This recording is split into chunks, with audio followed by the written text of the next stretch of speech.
Welcome to the Rev Room, powered by BizRev Advisory. Today, we're talking about trademarks and the importance in South Africa as to why you would do it and how you would do it. And with me here is Nicole. Welcome, Nicole. Thank you so much for having me again. Great. So, Nicole, trademarks, how do they work? How do we apply them? I mean, you understand more about the trademarking. Well, that's a big topic to really cover in, 5 sentences or less. So let's start with the fact that a trademark is something that is actually very important to a business. A lot of people hear the word trademark and either clock out or they instantly think, oh, it's going to be too expensive or it's not necessary. But it is actually quite a good asset to have in your revenue of assets in your business. So if you hear the word trademark and you clock out, I suggest that you prick up your ears a little bit and just take it in a bit. A trademark is something that actually gives your brand a standing out point, and it protects it from anyone who wants to copy or do a similar kind of similar type of brand or recognizability of your product. So it protects you legally from that happening. So give us some examples about what you're referring to as a trademark. I mean, give me some names, or give me that the viewers are able to tangibly understand or see. So, the first thing that comes to mind is any kind of sports brand. Think of Nike or think of Adidas or anything like that. So, Nike has the swoosh, the tick. That is trademarked. It is a symbol that when people see it, they instantly think Nike. No one else can actually use that swoosh, even if it's backwards, forwards, upwards, or downwards. Everyone will always think of Nike first, and they are legally protected by that. Other things are jingles, like the McDonald's I'm loving it. Everyone recognizes that. And also even something more restaurant themed like Spur. It's something that is you recognize and you associate that brand with the name of the company. So the association would trigger something cognitively that would encourage you to purchase or to support the brand or to buy Exactly. a garment, a Nike garment, or have a meal at McDonald's, etc. Yes. Cool. And that's why it's important, obviously, to register a trademark to protect that, because growing a company is difficult at the best of times. And when you've actually grown a successful brand, it is stealable, if that's a word. Yes, it is. Think about customer loyalty. Yes. You build this brand over so many years, and literally, can you picture if someone comes underneath you, uses your brand, and steals the customers away from you using your brand? Yeah. Your entire business would either crumble or you would have to change your branding completely. But for the rest of however long, people will still see that brand and associate it with you, but you won't get the customer loyalty anymore. Yeah, very serious. So in today's day, there's a lot of people who've created good brands, not trademarked them. And if you trademark a brand, you can ask the existing company to refrain from using that name and or slogan because you've trademarked it. Yeah, you are protected legally. Yeah. So I would imagine that it's actually quite a very serious thing to do it. And I think there are opportunists, Of course. who are looking for those opportunities to leverage off and to exploit. Of course. So we understand a bit more why we should trademark, because it's in our environment today, it's more of a protection.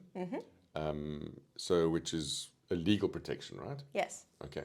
So tell me now, how does it really work? What does it mean if we talk about trademarks? So you said in the beginning, people get afraid of it, the word, and tries to run away instead of embracing it and say, how do we make it happen? Yes. So the first thing to actually think of is how to actually make your trademark stand out and be unique. So starting from the first point of, do you want me to talk about how the process actually goes, or do you want to discern what and isn't, what can be and what can't be trademarked? Well, let's do what can and can't be trademarked, and then we get into... Of course. So what can be trademarked is, like I said, make sure that something is unique. Make it something that is that a customer can connect to you. It has to be something that is not similar to what's out there, because otherwise you may be infringing on someone else's trademark, firstly.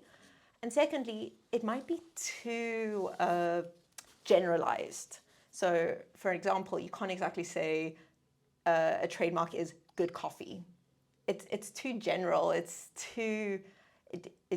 not discernible to you. Okay. I think that's the best thing. And as well as the fact that you can't trademark something that's already been trademarked. You can't, Okay. I mean, that's already a red stamp right there. Okay. What you can is you can do a logo, you can do a slogan, you can do shapes, colors, you can even do the shape of your brand. Like if you have a bottle that's really unique, you can trademark that. But what you can't trademark is something so generic and general that it'll get lost in the generality of it. Okay. So when you're thinking of trademarking, think unique, think recognizability of customers to my brand, and change it up a bit. The more different it is, the more acceptable it is to be registered. So there must be a lot of different trademarks on the registry of South Africa. So let's talk about the process of how do you actually apply for a registration of a trademark, and what is the process involved, knowing that there must be a lot of existing trademarks on the register. How does it work? So previously, we go back to our good old CIPC, and everyone at this point knows what the CIPC is if you've watched our previous podcasts. Previously, the CIPC used to need people to post their trademark applications. We all know how that used to turn out. Things used to get lost or anything like that. So it is post as in post to the post office? Yes. Oh, that far back. Okay. Yeah, that far back. So the CIPC has actually incorporated an online system now via their e-services network. So step one is come up with your logo, whatever genuine, unique thing, logo, slogan, symbol, anything that is identifiable to you. The next step is actually to submit an application to the CIPC, which involves the most important step is doing a search, whether there are any trademarks that are either similar or exactly the same as yours, or involves anything to do with what you are trademarking. So let's say BizRev is trademarking. You go onto the CIPC and you actually do a search on if there's any trademark that already uses biz, rev, advisory, anything to do with our brand, our logo. But inclusive in that is you have to know what section or class your trademark is actually going to fall into. Now, this is a little bit more advanced. So when people actually need to apply, it is suggested that you go to a professional who actually deep dives into a search, because they'll know what class or what category the business will actually fall into. And that's because a business can actually do multiple things. I mean, there isn't one company out there that does, let's take Nike, for example. They're not just a sports brand. They do clothing, they do equipment, they do all kinds of things, and those all fall into different classes. And I can bet you that Nike is trademarked in each one of those classes. So you have to know what class you're trademarking in to be covered in every section. And there are 42 classes, and if you don't know where your company would actually fall in, you're going to fall short, and someone's going to take advantage of that. Wow, so you're saying Nike has 42 trademarks? Oh, they should have 42 trademarks to a degree, so that they're really protected, right? Well, I see where you where you get confused. Yeah. So there are 42 trademark class. Oh. Sorry. No, it's fine. It is 12 o'clock. Yo, it's already 12 o'clock. Exactly 12 o'clock. Let it do its thing. Yeah.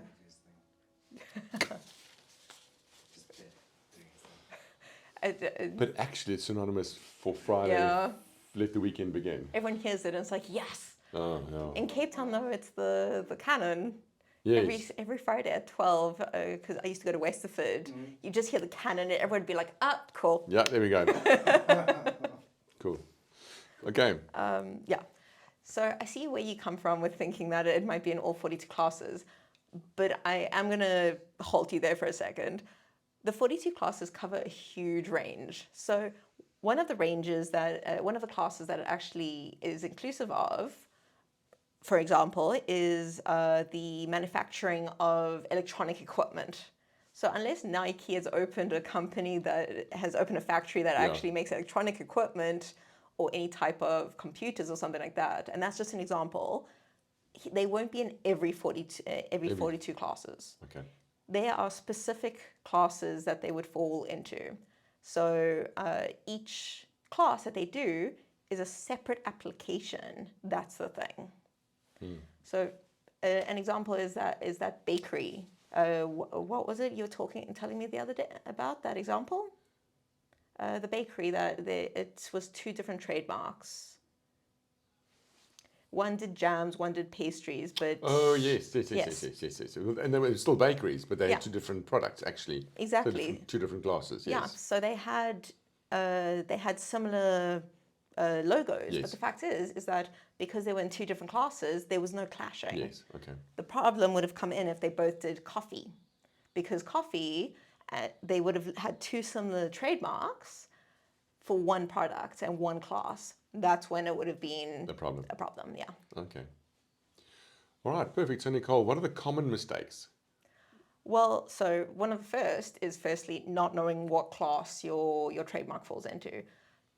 Beyond that is not actually covering your trademark in every class that you should be in. So a lot of people, yes, you do one trademark and you feel covered, but then your brand expands or it includes a lot of other areas that it could be trademarked in, and someone swoops in, takes your brand, and you can't use your branding for that product, let's say. So the first most common one is not knowing what class or classes that it could go into. A second one is the fact that people forget that a trademark only lasts 10 years. It has to be renewed every 10 years. And after going through this whole process of trademarking, can you picture at the end of 10 years, just you lose it. You have this entire customer loyalty base and everything like that. And after 10 years, you forget, oops, and it's gone. So that's actually one of the bigger common mistakes as well. Well, considering it takes years to grow a successful business, in that point, you just reached success. And if you haven't reapplied for the trademark or renewed it, you have a very big chance of losing. Exactly. So that's a huge mistake. Yeah. Another one is, I know that asking for help when it comes to legal side of things people think, cha-ching, a lot of money type thing. But it's better to actually get assistance in this area than not. Yeah. And actually either screw it up from the beginning or not actually be able to carry it through to the finalization because of how long it actually takes. Yeah. Trademarks are not a short process. The application in itself is a lot easier because it's online and everything like that. But the time period in which the CIPC actually warns people that it could take quite a period of time, and people either get frustrated with having to wait that long, or they just completely forget that it's not just boom, submitted application, it's going to be accepted and registered. There's correspondence, as well as the fact that there's a whole lot of other steps afterwards before it can be registered, and it does take a while. So as anything, you need to know more about what's happening in the background than you know what to expect, what kind of expectation you have or might not have. Exactly. Hence, employing a professional to make the application. Exactly. So actually getting the assistance is quite vital when you're trademarking. Yeah. It's for something that important, employ the right people. So you're suggesting that a trademark is actually an asset that has a value that can be sold and exploited. Yeah, it's not really a suggestion. It's more like it is an asset. Great. So when you employ a professional to do a trademark for you and you pay them a fee, it's not really an expense. No, it actually it weighs itself out eventually because the trademark is protection as well as an asset. Amazing. So if what you heard is up your alley and you're thinking of navigating your way through trademark, give us a call and we are able to assist in any way possible. If you haven't subscribed yet, please like and subscribe, and thank you for joining us in the Rev Room, powered by BizRev Advisory.